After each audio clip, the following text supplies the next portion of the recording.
Please welcome Shonda Rhimes and Darren Walker. Shonda Rhimes, you have transformed how we think about media and entertainment. And you have used the narratives of LGBTQ, women of color, of course, but you have also made issues that are often invisible and people who are often marginalized. You put them and their narratives at the center of your work. Talk a little bit about how you, Shonda, the creator, sees narrative. I think that storytelling really is a powerful, powerful way to make change. And I don't know that I saw that at the very beginning as much as I saw a need to tell stories that mattered to me. I was really trying to say something in a way that I wanted to see. I wanted to tell stories I wanted to see. And what I wanted to see was myself at the center of a story. And the moment you do that, you feel seen and you know that other people feel seen. And I started to hear from other people that they felt seen too, and that expanded kind of the stories I started to tell, and you realize the power of that. So suddenly I was telling, LGBTQ stories and hearing from the HRC, and we were just making progress in a way that felt powerful. People felt their stories were being told, and they felt it gave them a way to talk to their families. It felt like we were making progress in a way that I was hearing from senators saying, like, oh, that was interesting. Suddenly they knew somebody who was coming out because Callie Torres was coming out on television. Narrative should feel personal. I think that's what makes philanthropy interesting in a lot of ways, is most philanthropy that catches people, that makes people say, I'm gonna give money, is something that feels personal to them. So what does Shonda Rhimes, the philanthropist, look like? Because you actually have given a lot of money. You've given it quietly. You've not sought any notoriety for your philanthropy. I think that in the beginning, I gave because it mattered to me. I gave to Dartmouth College because they said that they were going to start making college free for kids whose parents made under $100,000 a year, which really moved me because it would have changed my life when I was going to college. So I started giving money to them, and I started giving money to organizations that I cared about. I remember giving to the Smithsonian, and I gave to them because I really cared about the idea that we were going to support an African-American visual arts gallery.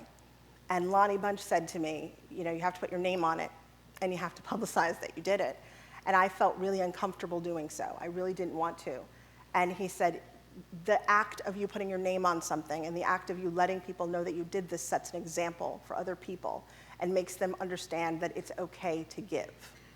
And that really struck me because it hadn't ever struck me before that that's why you say you're doing something. It always felt very, I thought like the idea of me saying that I was giving money made it seem like I was trying to make it about me. And he said, no, you're setting an example. How do you think about the kind of giving you're going to do in the future? First of all, I'm giving to the arts, which I think is very important.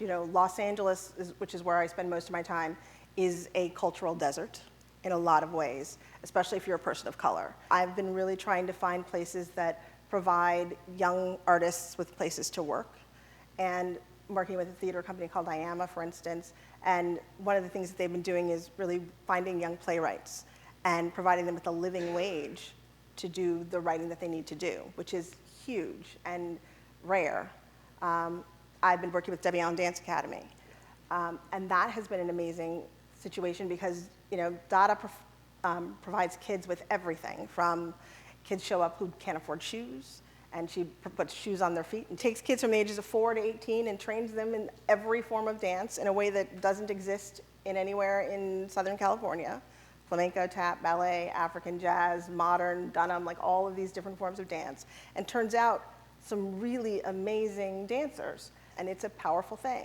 And so when you think about the state of America today and the state of the community, the African American community, and the impact you want to have, how do you frame that? How do you think about that? For me, I really want to spend my time making sure that arts is protected for young people because I feel like having a creative place to put yourself and to put it out into the world what's going on is important, because when you put the narrative out there, you can change how people feel about things. So for me, that making sure that's available for people is important. Education is hugely important, and for me to be able to fund opportunities for people to be educated is everything. And just making space is important. Making sure that there are spaces for people to go and be creative are important. I grew up in a family where the arts were just a given. You know, I played the oboe for 17 years. I know. Shonda, you played the oboe? I played the oboe. I know. I don't have an embouchure anymore, but I played a mean oboe. I was good. I was good. You did? Yes. But mostly I read and I wrote. That was who I was. It was really, I was a shy kid, and that was important to me. What I thought was interesting for me, like when I look back on it now, yes, it was a refuge when I was younger. When I got to college, the fact that I was so creative and that I could write like that was an equalizer. It became a social equalizer in a way that like nothing else could. So Dartmouth College, you arrived and... I arrived and I had a talent that nobody else had. And it became an equalizer. Like other people's families came from this, other people had that, other people dressed like this, I had the same 5 outfits, you know, but I could do something that none of them could. And it was an equalizer in a way that was very interesting. When I got to Hollywood, and it was me in a room full of like lots of guys who all looked the same named Chad, it was an equalizer. And because your writing was just so powerful that Chad had to listen to you. Yeah, it just provided me with something that made me, as you know, the thing that got people in the door simply because of who they were. You know, it got them in the door because of who they were. It got me in the door. My writing got me in the door. When it generally, like who I was never going to get me in the door. So to me, it was a very powerful equalizer. I didn't know anybody. Nobody was going to let me in based on like, oh, she looks like us. And that's the color of my skin, being a woman. Hollywood was just not that place. It was an equalizer because nobody's going to deny your talent. So in wrapping here, I would love for you to talk about what's your call to action? What do you say to America, to an audience of philanthropists that you hope will motivate and mobilize us to build a more just and fair world? Wow. Well, there's a lot there. I think that there's a couple of things. One, I think that in this room, you know, we're all preaching to a choir of each other, which is lovely. Next time something like this happens, I feel like every person in this room should drag along with them somebody who doesn't agree with you, or who doesn't necessarily think fully the same way you do about philanthropy. Maybe who gives differently, who has a different agenda about any of this, just to say, come listen. Because maybe I feel like their minds would have been changed by some of the most amazing things that they heard here today, 1.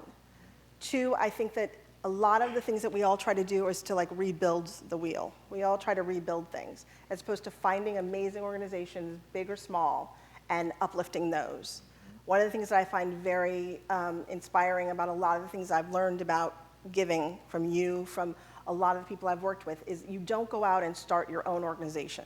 You go out and find an organization where people who know what they're doing and have been working with their, you know, boots to the ground, sleeves rolled up for years and years, you find them, and you put your money in them, and you support them, and you let them grow. You give them the opportunity to grow, and you put your influential spotlight on them so that they can really do what they need to do, versus saying like, oh, look at me, I'm gonna build an organization and create something. I don't need to create something. I'm a writer. I don't know what I'm doing, but other people do. And at least, the very least, I know what it looks like when something's working, and I can put my money there.